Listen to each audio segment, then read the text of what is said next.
Hello dear student, वादे के मुताबिक हाजिर हूं आपके सामने इलेक्ट्रोकेमिकल सीरीज का डिटेल वीडियो लेकर। एक एक चीज बताने जा रहा हूं ओनली 15 मिनट के अंदर। इसके बाद इलेक्ट्रोकेमिकल सीरीज का एक भी क्वेश्चन आपसे छूट के जाने वाला नहीं है, चाहे वो नीट का हो, जेई का हो या आपके बोर्ड एग्जाम का हो। चलिए शुरू करते हैं। सबसे पहले मैंने आपको अपने पहले वाले वीडियो में इलेक्ट्रोकेमिकल सीरीज याद कराई है, पर मैं उसको एक बार रिवाइंड करा देता हूं फटाफट। ओके, चलिए देख लेते हैं।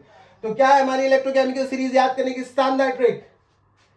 PCS MANZIL PCS मंजिल हाई कोर्ट।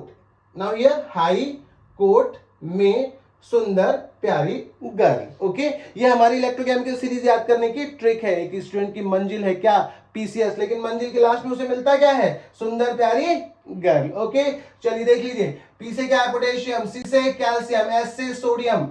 M से मैग्नीशियम। A से aluminium.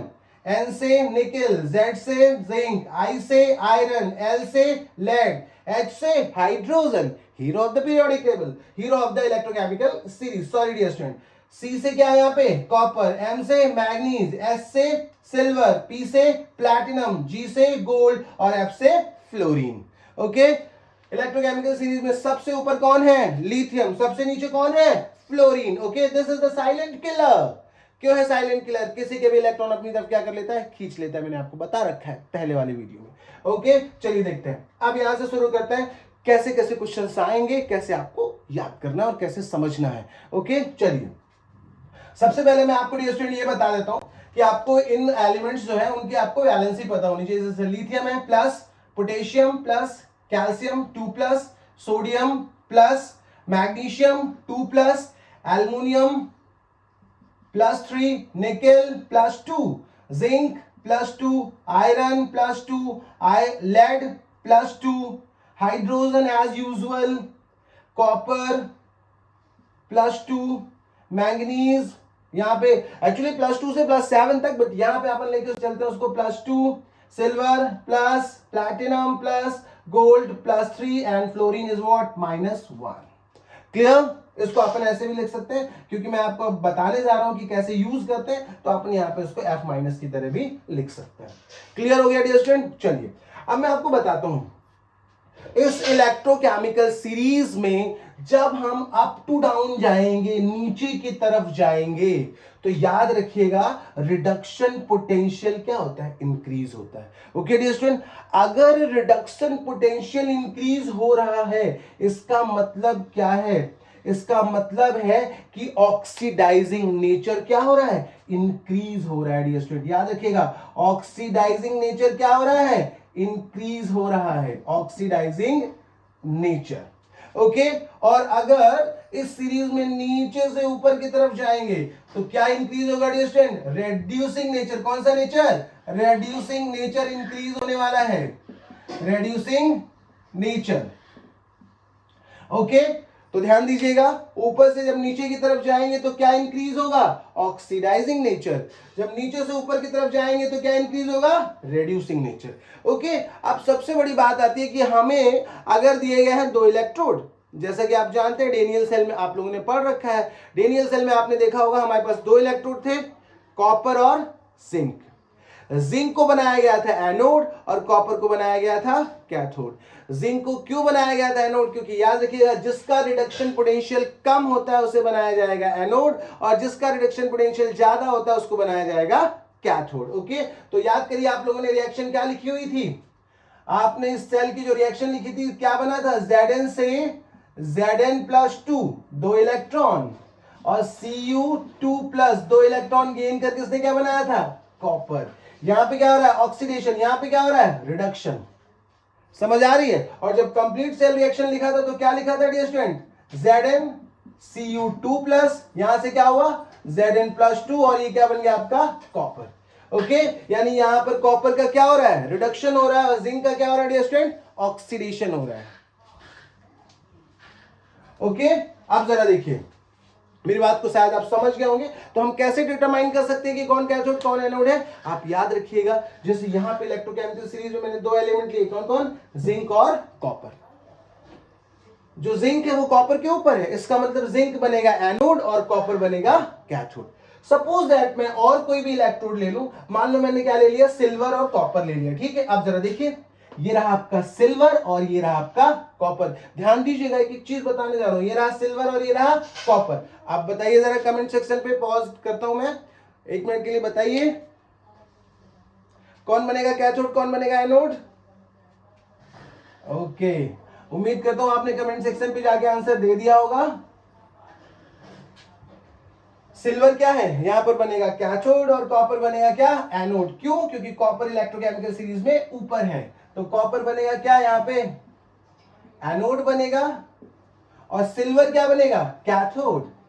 Ag plus, that is electron. Balance करने के लिए 2 का multiply. Okay, now this is complete cell reaction लिखने जा रहे हैं। 2e से 2e क्या हो गया, मर गया, बचा क्या आपके पास, copper 2Ag plus, now here Cu2 plus, और इधर क्या हो गया 2Ag। देख पा रहे होंगे कॉपर का हो रहा है क्या, ऑक्सीडेशन, सिल्वर का क्या हो रहा है, रिडक्शन। है ना आसान, क्या पता करना, कौन बनेगा कैथोड, कौन बनेगा एनोड।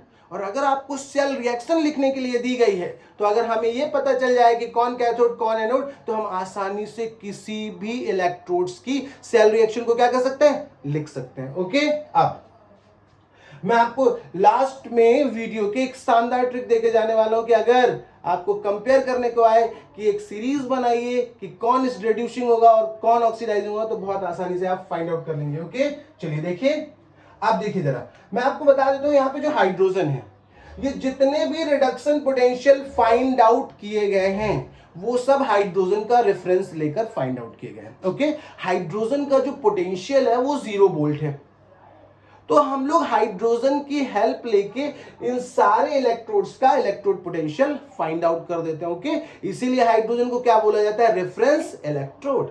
अगर मैं हाइड्रोजन की हेल्प लेके जिंक का फाइंड आउट कर सकूं, तो जिंक क्या बनेगा यहां पे, एनोड, और हाइड्रोजन क्या बनेगा, कैथोड। अगर मैं यहां पे कॉपर हाइड्रोजन को कंपेयर करूं, तो कॉपर बनेगा कैथोड और जिंक बनेगा एनोड। ओके डियर स्टूडेंट, तो मतलब बहुत ही आसानी से आप इलेक्ट्रोकेमिकल सीरीज की हेल्प से सेल रिएक्शन को क्या कर सकते हैं, फाइंड आउट कर सकते हैं, और यहां तक कि ईएमएफ भी फाइंड आउट कर सकते हैं। ओके, आप समझ गए होंगे, आप इस पूरी इलेक्ट्रोकेमिकल सीरीज में कोई भी एलिमेंट उठा लो और आप आसानी से कोई भी सेल रिएक्शन लिख लो। ओके, कमेंट सेक्शन पे जाके आपको लिख के जाना है कि आपको ये समझ आई कि नहीं आई। ओके, इसके बाद आपके लिए शानदार ट्रिक है, क्या, जरा ध्यान से देखिएगा, बोला गया, बहुत ध्यान से देखिएगा, ऑक्सीडाइजिंग नेचर, क्या, oxidising nature is directly proportional to standard reduction potential। इसका मतलब कि जिसका रिडक्शन पोटेंशियल जितना ज्यादा, उसका ऑक्सीडाइजिंग नेचर भी उतना ज्यादा।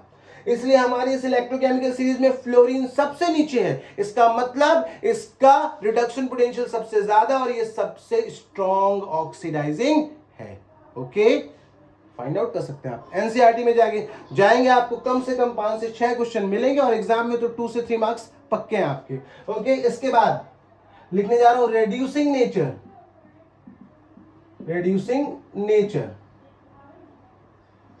Now this is reducing nature, ये है inversely proportional to what, standard reduction potential. जिसका रिडक्शन पोटेंशियल कम, उसका रिड्यूसिंग नेचर ज्यादा।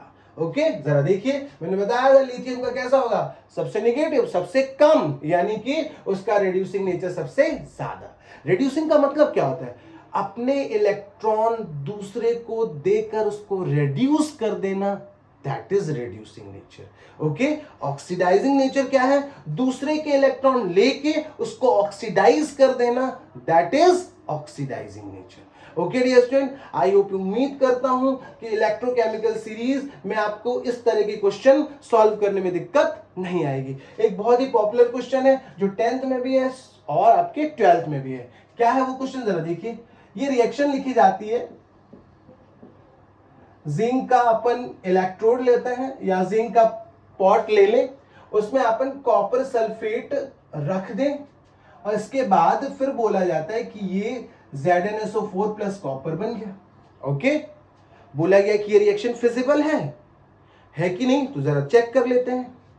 जिंक Zn+2 में, यहां इसका ऑक्सीडेशन नंबर कितना है डियर स्टूडेंट, 0, यहां पे कितना है +2, यानी इसका ऑक्सीडेशन हो रहा है। कॉपर की ऑक्सीडेशन नंबर यहां कितनी है +2 और यहां पे कितनी है 0, इसका मतलब इसका क्या हो रहा है, रिडक्शन हो रहा है। और हमारी इलेक्ट्रोकेमिकल सीरीज भी यही कह रही है क्या, कि कॉपर का क्या होना चाहिए, रिडक्शन, और जिंक का क्या होना चाहिए, ऑक्सीडेशन। इसका मतलब ये रिएक्शन फिजिबल है, ये रिएक्शन होगी। लेकिन क्वेश्चन है, क्या हम पॉट में, जिंक के पॉट में कॉपर सल्फेट रख सकते हैं? बिल्कुल नहीं रख सकते। क्यों? क्योंकि कॉपर क्या करेगा, जिंक क्या होगा, कॉपर को डिस्प्लेस कर देगा। ओके, क्या कर देगा, डिस्प्लेस कर देगा। ओके डियर स्टूडेंट, इस प्रकार अपन पता कर सकते हैं कि कौन सी रिएक्शन फिजिबल है, कौन सी रिएक्शन फिजिबल नहीं है। अगर इसी रिएक्शन को मैं जस्ट उल्टा करके लिख दूं तो ये फिजिबल नहीं होगी। जरा देख लीजिए, कॉपर सल्फेट नहीं लेके इस बार मैंने क्या लिया है, कॉपर, और फिर क्या लिया है, जिंक सल्फेट। यहां क्या बनने वाला है, CuSO4 प्लस व्हाट, जिंक।